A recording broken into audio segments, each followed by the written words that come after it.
Նախցելինակն սովորել դժվար է որևէ նախից անակնկալի կամ ուսումնքների, թե մեկ իհարկե լինում են արծիք։ Նախ առաջ շատ կարևոր է շփման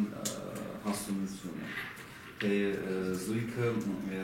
որքանով է պատրաստ արդեն իրենց հարաբերությունները աստիճանաբար ավելի խորացնելու եւ դեպի ինձիմ տանելուն, որովհետև շատ դեպքերում պարզապես այդ ինձիմը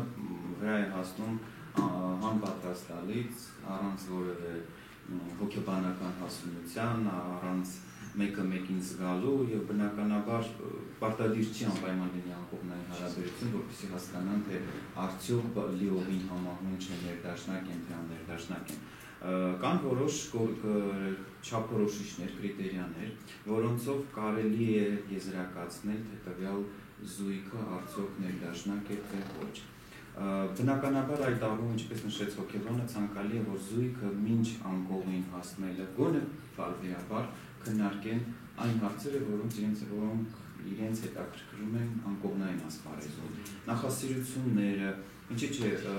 նման դեպքերում արդեն աղջիկը կարող է պատկերացում կազմել տղայի նախասիրությունների մասին, հակառակը։ Եվ դա բոլորովին ամոթալի չի, քանի որ խոսքը ինտիմ կյանքի մասին է, իր բոլոր բաղադրիչներով։ Չխոսելը, լռելը, ուղղակի շփվելը, ժամանց կազմակերպելը, դա դեռ չի նշանակում, որ կան հարաբերություններ։ Կան, բայց բովանդակությունը նույնն է, չի փոխվում։ Ինտիմ առումով որևէ քննարկում չկազմակերպել, անց չկասնել, թեկուզ տղայի կողմից լռության մատնելը բավականին վտանգավոր է եւ սխալ, եւ առաջին քայլ կատարող բնականաբար պետք է կատարի տղամարդը։ Ինչու, որովհետեւ անկողինն է ընդհանուր կյանքի մի բաղկացուցիչ ու կարևոր բաղադրիչ է, որը պահանջում է պարտադիր քննարկում։ Աղջիկը տղամարդը պետք է գոնե որոշակի պատկերացում կազմի, թե ինչ նախասիրություններ ունի կինը, կամ հակառակը ինչ չի ընդունում եւ այլն, այդ ամեն ինչը պետք է քննարկի, որպեսզի ընդհանուր ռեզյումեի տեսքով գոնե որոշակի կետեր դուրս բերեն երկուսն մեկը մեկին, թե արդյոք իրենք այդ առումով անկողնային նախասիրությունների առումով գոնե 50%-ով համապատասխան են, համահունչ են։ Իսկ մնացած 50%-ը նույնիսկ եթե խնդիրներ են լինում, մասնագետների օգնությամբ դրանք հաղթահարել են։ Շատ կարևոր ձեր հարցերի կապված փաստեր են, որ դեպքերից մեկի ժամանակ ամուսինը չէր լռել։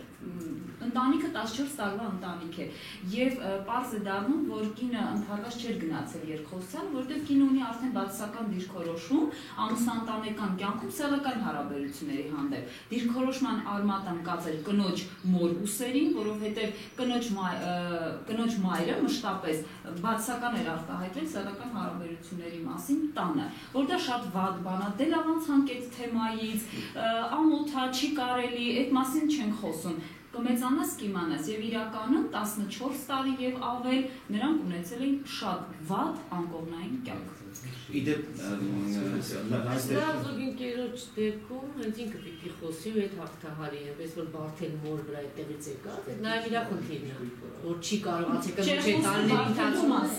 տարիների ընթացքում չի կարողացել կնոջը բերի դեպի իրան, ի վերջո այդ ամենափակ թեման է եւ մեծաշոն երկուսի թեման է։ Կնոջ այնքանով էր կարողացել բերել այդ թեմային, որ նրանք փորձում էին մասնագետի օգնությամբ խնդիրը հաղթահարել, բայց պատճառը գիտակցված չէր։ Մենք խոսում ենք դիճակի դեպքում հարցը գլուծել։ Հրաշալի սեր էր դրանց մոտ։ Սրա հետ կապված մի օրինակ բերեմ, շատ տարածված, ամուսնալուծված մայրերի օրինակը, որոնք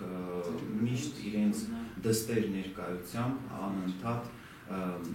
տնողում են տղամարդկանց, այսինքն որ կերպար աղավաղվում է տղամարդու, որպես աղջկա հետագայում ընտրյալի առումով կերպար աղավաղվում է եւ աղջկա մեջ սերմանվում է հիմնականում վատ կերպարը։ Հիմնականում հաճախ ենք լսում միշտ նույն օրինակներն են հնչում, որ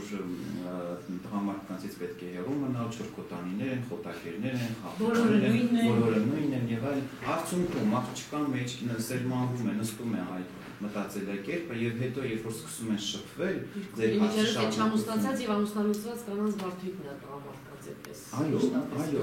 երբ որ արդեն սկսում են շփվել, նույնիսկ շատ դժվար է լինում տղամարդու համար նմանատիպ թեմաների քննարկումը այդ մտածելակերպի